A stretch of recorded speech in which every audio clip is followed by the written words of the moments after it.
Okay. So we are going to, when we touch about this on the last session, Yeah. part of it is, so I don't know how to phrase this, is the failure as an option or failure as not an option? So I could frame it because this one hits really close to home. Okay.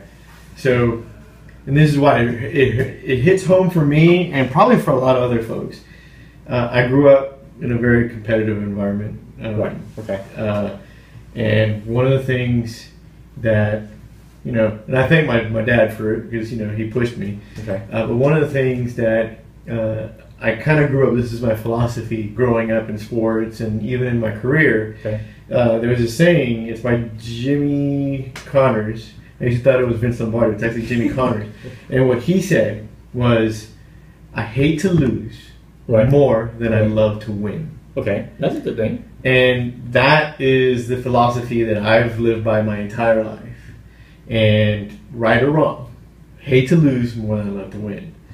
There's a lot of other folks, maybe here in the States or maybe globally, it's like failure is something that's bad. From the beginning, as kids, when we fail, oh, that's not good, that's bad. You shouldn't be doing that. Right.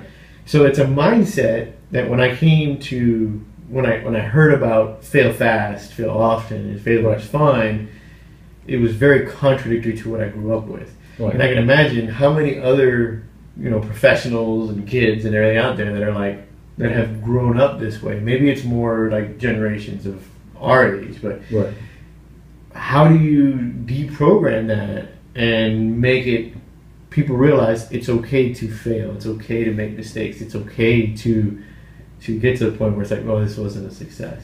That was really hard for me to reprogram. So I'm still doing it. That's interesting, right? Because I think culturally, Asians, obviously from Asia. So for us growing up, is you can fail, but you don't show your failures to others. Yes. Right? Yep. You can't show that failure because if you show that failures, people will perceive you as incompetent. Yep. Which is very different. Yeah. And I've always had in the back of my head is that it's okay to fail because you're not failing, you're trying new things. Or there is a phrase in Chinese, and I'll say the phrase in Chinese, I probably butchered this thing. 失败是成功之母. Now, what that means that is sounded great to me. So I have to remember how to say that, right? Yeah. So what that means is that failure is a precursor to success. You have to fail in order to succeed. Yeah. And that is really strong in my mind that, I've learned that, I've heard about that, and okay, well, that's something I should do. So what's interesting is in my career as the director of software engineering, having a teams running, as I try different things, working with the owners of the company. And they come to me and says, Richard, you can't fail. Failure is not an option. Mm-hmm. And this is a while back, and I struggle a lot with that. I have no idea what to do with that thing. It's like, what do you mean it's not an option? So then all we end up doing is just trying not to fail. Yes. And that's kind of what we read about in the book, right? And what was the book title again? Turn the Ship Around. Turn the Ship Around. So yeah. I think that's interesting. Yep. But yet, as parents, I encourage my kids to try different things. Mm-hmm. And I know my kids struggle. When they fail, we're like, hey, you fail, you can do better. Yeah. Right? And they then grow up in their mentality they don't want to fail, because they have to be 100% perfect, which doesn't even happen. Yeah. So over time, it has to get better. So this notion about failure is not an option it's hard for me to try and say, well, this is what you should do. Because I know I tried that, mm-hmm. but the problem is, well, I can't show that to people because then I look incompetent. Yep. But now it's a reverse. It's okay. Mm-hmm. Right. So that's scary. So is that like I think I might be going a little off of it, but is it more of a generational thing? Do you think that like the generation now has come to more grips with failure is okay, or is it a human nature thing, or is it a societal thing? I don't know, and it's interesting to watch, right? And I don't know. I don't know if that makes any difference at all. I've seen it with different ages. I've seen it with different, you call it millennia, X, Y, whatever it is. I think I've seen it in different people. So maybe it doesn't. Maybe it's just individual. It's just one of those individual things. I think for me, what really sold it for me, because it took me a while to kind of understand it, because I grew up, and even in my professional career, when I was an engineer, we encourage, we or at least my team would jump out and we would try to make a difference. We would try to be innovative, but we would get, when we would break things, we would make mistakes. We would get the hands slapped on the wrist, and how could you do that? Never do that again.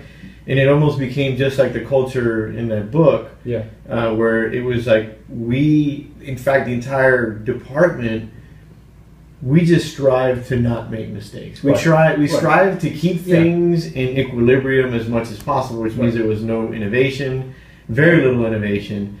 And when people messed up, it was always, no, nobody saw that, which now I know why failure is good. Now I understand people can't grow.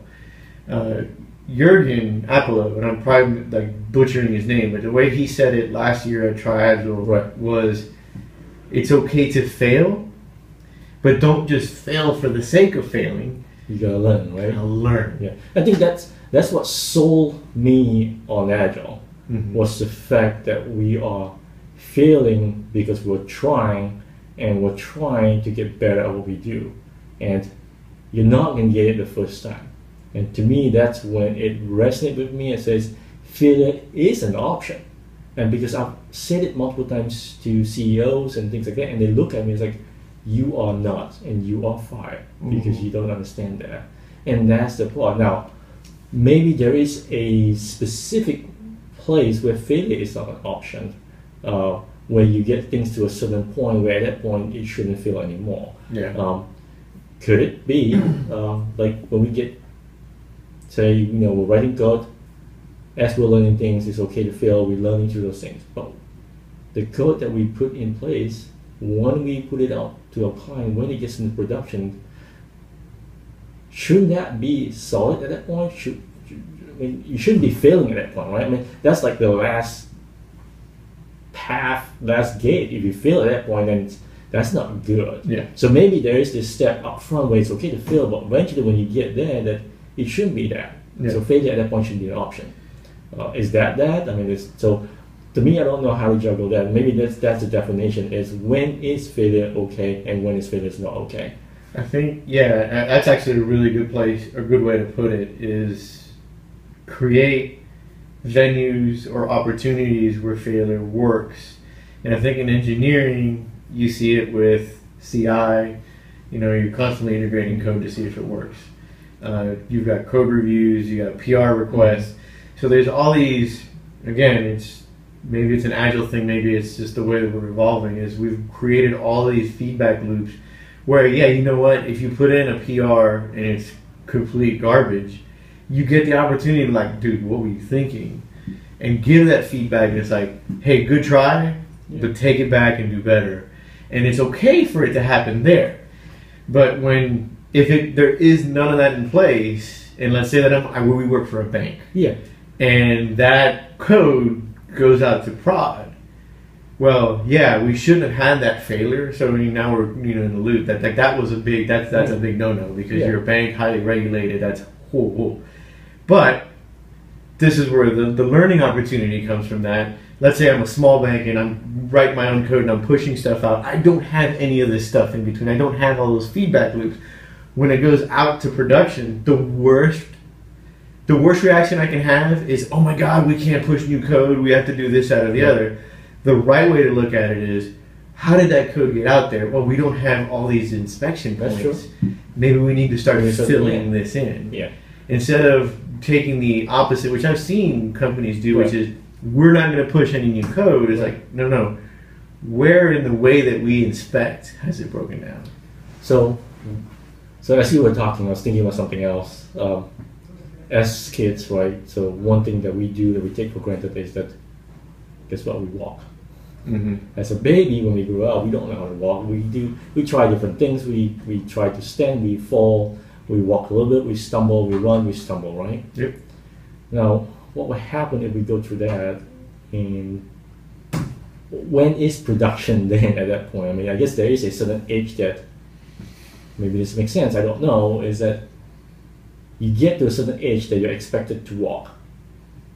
It depends. It depends. So maybe you hit the line, and what if you don't walk at that point? Yeah. So as society, do we judge at that We point do. and say there is a there is a point in time that you're expected to walk? I think there is, because I mean, you kind of listen to parents talk to each other, and it's like, imagine if there were a child that's Yeah. 7 years old Yeah, and doesn't walk. yeah, We would, for better or worse, We're we freaking out, we yeah. would cast judgment. Like, oh, what's wrong? What's Yeah. going on there? Or wow, you haven't really taught them, or you know, not only on the child but on the parents.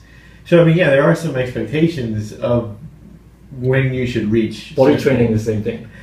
Oh my god, that's probably the best one, Right. because certain kids get potty trained at different ages. Yeah, I mean, should there be an expectation? I mean, God, I hope you're not, 10 years old. so that in itself, as society, we have that expectation, Yeah. right? So does that relate to what we talk about failure? Because in order to be able to be potty trained, obviously as parents, I've gone through it, and I know there's a lot of learning, a lot of failures along the way. Yeah. What to do, what not to do, and how to get a kid to be potty trained, and the kid is learning Yeah. that this is acceptable and this is not acceptable, and then they get to a point where it is not acceptable. So failure up front, the learning up front is us as human beings learning what works, what does not, and at that point that's failure because it doesn't coincide with what society norm is, I guess. I think it's making either the same error over and over and over and over again. I had a colleague who I didn't agree with him at the time, Right. because I probably exercised too much patience, but it was, you can only invest so much time when somebody just continues to make the same error over and over and over. But then they don't learn. They don't learn. Right. So they're missing. So at first, if you're the mentor, the supervisor, the leader, the manager, you've got to invest the time. It's a learning opportunity. Like, okay, you made this error. What led to it? Let's talk about that. You give them the tools so the next time they encounter it, they can either do better or overcome it, or maybe even encounter something completely different. Right. So at first, I think it's on the parent, the mentor, and the leader to give the person the tools. Like, okay, this is great. Hey, you made a mistake. Not a big deal. That's fantastic. Right. Now, what can we learn from this? Here are the things to look forward going. But if that error continues to happen continuously over and over and over again, then I put it out there that as a leader, as a person, is that person not capable of figuring that out? So that's at that point is that the failure consistently happened. Yeah. There's no learning. There's no learning happening anymore. Right. So how do you? And that's when almost the 90 days happen, or people, Yeah. you depart, right? You part ways at that point. So that's the struggle. Is when do you say, you know what, it is production, Yeah. and at that point failure is no longer acceptable. Yeah. Interesting. You got to draw a line, and I don't know. It varies per person, per situation. I mean, with your kids, you're going to have a lot more of a line than you are with maybe a coworker who keeps making the same, error over and over again, or Right. somebody who pushes bad code to production. Yeah. So you have to draw a sensible line. And in my days in being a manager, this is me being transparent, is that I learned, this is the mistakes I've Right. learned over my career, is I drew that line way too far out, and I invested so much time when it was like, no, there's no improvement that Yeah. can be made. So same thing. I think we tend to do either too fast Yes. or too slow. Yep. And that balance is probably the most difficult. It's hard to find that balance. When is and when is not the right time to make the call. Yeah. That production is now, what we need to look at. I think to bring it together for what we're saying is that failure is okay as long repeating what Jordan says. Failure is okay as long as it's taken to be a learning event. Right. learn when to draw the line. Like, when is it, when do you make the same mistake over and over again? When do you draw a line like, look, you should probably have this figured out by now. Right. That's a judgment call. That's per the person. Yeah. But because you can't continuously say, well, it's fine, it's okay, and you just drag on and on. And, right. And that happens, so that doesn't work. How many teachers and students run into that problem where it's like we want to help the student out, but the student isn't. They may be in an advanced class, and it's not that anything with their intelligence. They just don't grasp it. Right. I couldn't grasp physics for the life of me, and I still can't. Right. So, at one point, do you say, you could try hard and hard and hard, but you're not moving. You're actually hurting the person by they're continuously hitting their head against the wall. Because I remember when we had to do, there was an exam that we had to take. That was one of those national, like going up to the next over here it's going up to college and everything like that. Right? For us, it's that same mark. It's going up from primary school, going to secondary school, from there then going to what we call college level, right? Mm-hmm. So there was an exam in between there that we had to take, and over here we probably 6th grade is when we took the exam, and it was a test, standardized test, and I had a friend that for the life of him could not do math. The formulas, no matter what. Now the teacher saw that. The teacher said, "Hey, here's my advice for you. You go in, write your name, turn the paper in. Don't even try." I was surprised when he said, "Oh, wow." Yeah. But because he had tried the best he could, he had stressed himself out, trying different ways he couldn't get it. Mm-hmm.